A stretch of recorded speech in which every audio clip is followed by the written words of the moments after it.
pred dobrima 2 letoma je Slovenska demokratska stranka začela svojim velikim pohodom čez institucije. Ta bager takratne koalicije je najbolj očitno povozil Radio-televizijo Slovenija.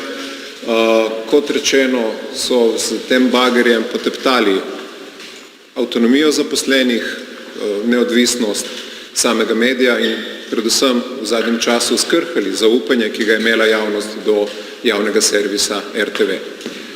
Na podlagi sodb, ki sta postali pravnomočni o imenovanju generalnega direktorja Radio-televizije Slovenija in o nezakonite razrešitve bivše direktorice Televizije Slovenija, smo ocenili v koaliciji, da je potrebno to uničevanje zaustaviti.